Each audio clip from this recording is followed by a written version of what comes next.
let's see the next part, which is stored XSS.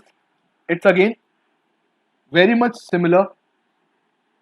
The only thing is, if you go to this stored XSS, you will come to notice having two text boxes instead of one. How are we going to do this? We are having two text boxes, or you can say one text box and one text area. Just use the same techniques which we have seen over here. Select any one particular text box and keep on firing the command over there. Again, switch to the lowest security level. Okay, and try to inject a code over here in this stored one. You can see that we are not able to send some content over here because it's having a limited space. How to solve it then? Any idea, any answer, any solutions? In the previous case also, we were dealing only with the name text box, name variable. You can cross check with the source code over here. Just have a look. Kindly go through the source code and let me know what is exactly happening. If you go through it carefully, you will come to know that what is the sanitization. Carefully have a look and then let me know. In the low level security also, there is some kind of sanitization being done at the backend. What is the sanitization being done at the backend? Just go through your source code properly, line by line, and tell me what is the sanitization being done. What are we trimming? See, basically we are trimming or removing the spaces and storing it in the variables message and name. After storing the content into these variables, we are sending them to the server directly. Okay, so what exactly is happening over here? If at the server side we are having two text boxes, we need to think whether which is the vulnerable text box. In this case, all the contents, if you see carefully, all the sanitization is being done at both the text boxes. So we can select any one of them. But in certain situations, if we are having two text boxes and only one of them is being sanitized, then what is the best option? क्या कर सकते हैं तभी हम लोग? हमारे पास दो text box है and only one of the text box is being sanitized, then what is the most viable thing to do? Correct. We need to make use of the other one which is not sanitized. Very good answer. So this is what we first need to decide. In this case, both of the text boxes are sanitized. So we can select either of them. This is what I want to try explain before, but I just wanted to cross check with the source code. As both of them are sanitized, we can make use of any of them. But I'm just giving you one more scenario how the attackers try to plan their attack. For example, if I want to make use of this particular text box only to fire my scripts, obviously I'm not able to send the entire script because the text box length is very short. So what should I do in such a case? Very first thing is you need to increase the length of the text box, but that you can't do, or you can. Do you have the rights to increase the text box size? Yes or no? Think carefully.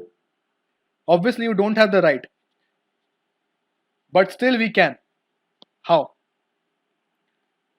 Okay, let me show you. Simply click on inspect element and change it from 10 to 100. Okay, and then paste your script over here without closing this inspect element tag, and then press sign. Obviously this particular text box cannot be empty, so type in any random value you wish and press sign guestbook, and you see this is what I had entered. Now you can close it. Hello world and hi. Got it? Basically what I did is I made use of the inspect element option, and after going into the inspect element, I just temporarily changed the size of the text field and entered my script, pressed enter, and that data went to the server side. This is done temporarily. You can't do it permanently for a website. So this is how we can make use of that inspect element tag. This comes really handy if you are thinking from an attacker's point of view. So in the same fashion, try to use these scripts and get the answer. We are already in the low level security, so we can make use of any of these scripts. Okay, so try to use it. Again, use the same technique, inspect element, paste it over here, first change it to 100 or whatever value you wish, then paste your code over here, type your name if you wish, and press enter. You will get the output. Clear? So this is how we bypass the low level security in stored XSS. Got it? Stored XSS, what is that stored thing? Just have a look over here. Stored XSS is nothing but, I had shown it to you earlier also. It is a type of XSS where the malicious script comes from the website's database. It is not being shown on the URL. If you see carefully, even after pressing enter, the URL is still the same because it is not making use of the function similar to the get method.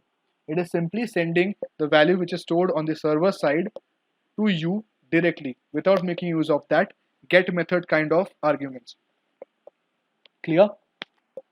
So we are just having few more things to do and then we can close this session. So kindly continue to do the next, that is a medium level and high level security. You have to use the same technique, that is the medium level security can be breached with the help of camel casing, and the high level security can be breached again with the help of making use of pure HTML tags.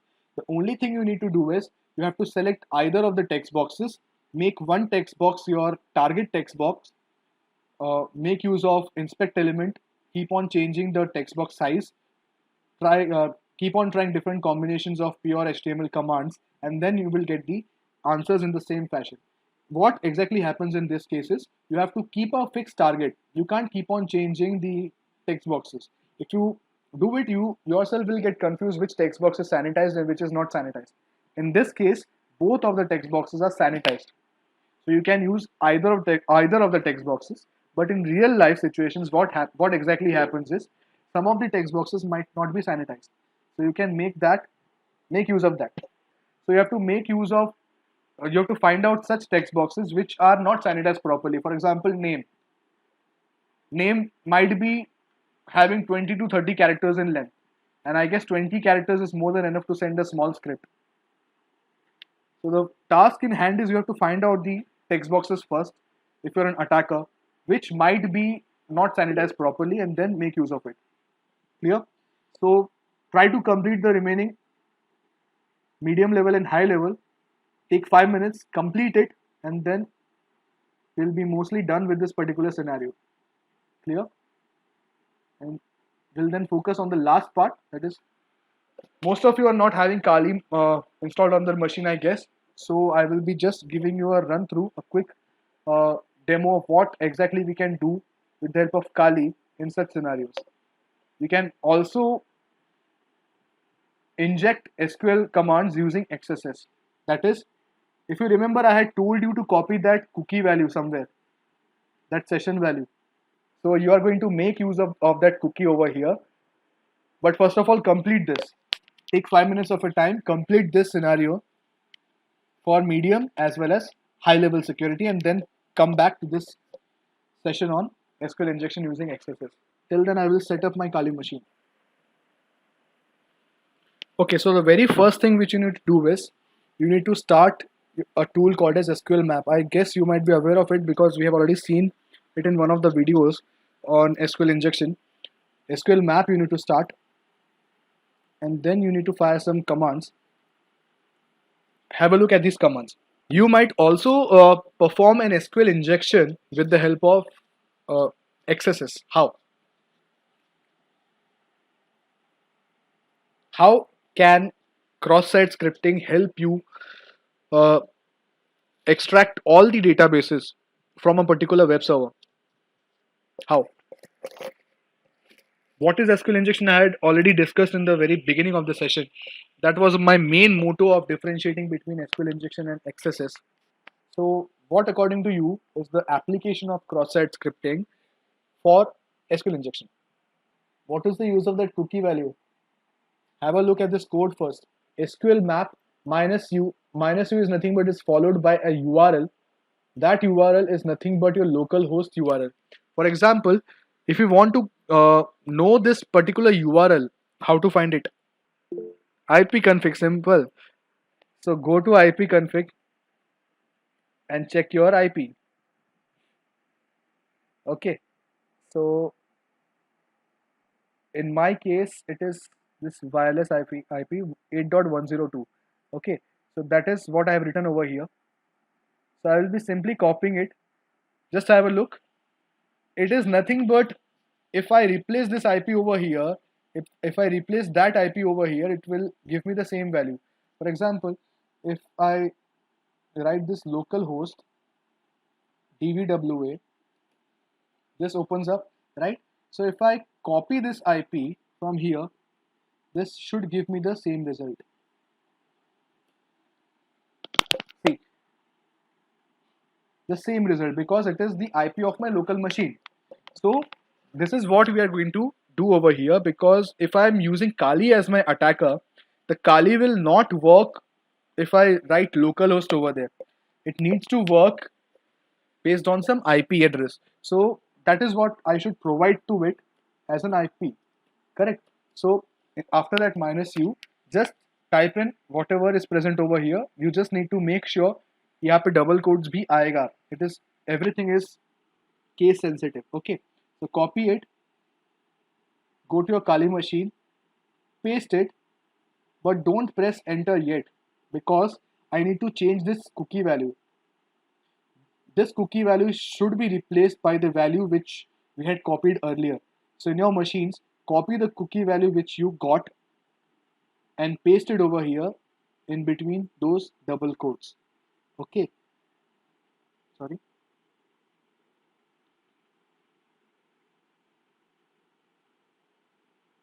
Delete the entire value, old value, and paste the new value over there and press enter.